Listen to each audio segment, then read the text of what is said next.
They said at the time the shutdown was about a legitimate disagreement over healthcare subsidies. I don't really see it that way, but I do want to get your thoughts about that too.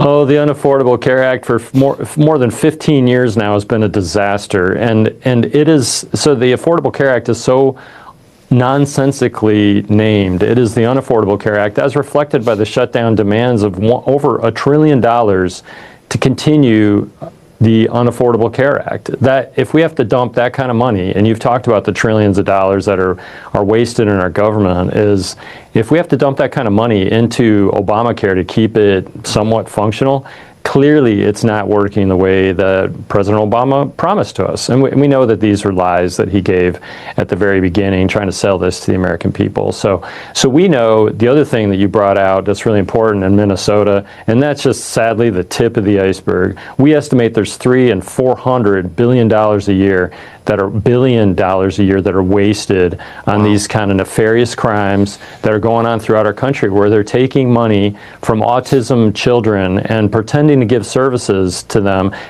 pretending to feed hungry children, when they, meaning these NGOs, which I'm really concerned about the NGOs, these the dumping of money into these supposedly charitable organizations that are often led by outright criminals, that is stealing directly from the American taxpayer. And I'll just say for myself, and I know you and your watchers and listeners, we are not going to tolerate that, which is why we want to pass these budgets. We want to strip out these terrible provisions that send money without any checks and balances to these entities that then waste or steal, outright steal in a criminal fashion, our tax dollars and use them for luxury boats, trips and vacations, and padding their own pocketbooks. It's disgusting, it is reprehensible, and I'm not going to stand for it. And we are working diligently to comb out from these appropriations bills that kind of nonsensical and terrible spending that the taxpayers expect us to root out the waste, fraud, and abuse. And President Trump, myself, Speaker Johnson, Leader Thune,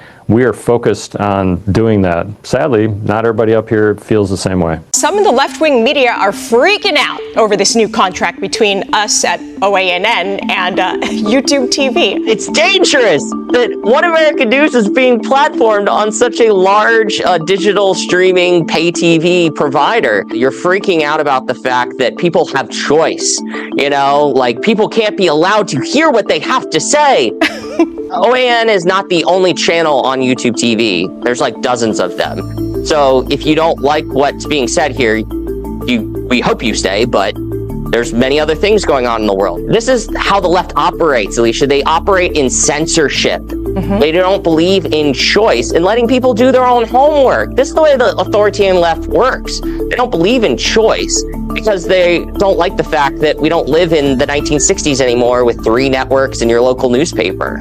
We have to respect freedom of the press, the First Amendment, free speech. Remember that. I want to begin tonight by welcoming and thanking all of our new viewers on YouTube TV. Overnight, One American News welcomed a potential 9.4 million new viewers on YouTube TV. So on behalf of everyone here at OAN, welcome to One American News. We are incredibly excited to have you. This will allow all YouTube TV subscribers to enjoy 16 hours of live news coverage every single day, as well as all of AWE's lifestyle, travel, and family programming, and it will be available in YouTube TV's baseline package. Now, the Vice President and Global Head of Media at YouTube, Justin Connolly, said this about it: "Our goal has always been to provide our subscribers with a wide range of content, which is why we're excited to bring One American News to YouTube TV. This partnership gives One American News access to our growing audience, while also giving our subscribers even more choice when it comes to news and entertainment. And we here at The Real Story are extremely grateful for the opportunity to now reach a wider audience. And we're also grateful for the time you give us each and every single day. And we're excited for the future at this amazing network."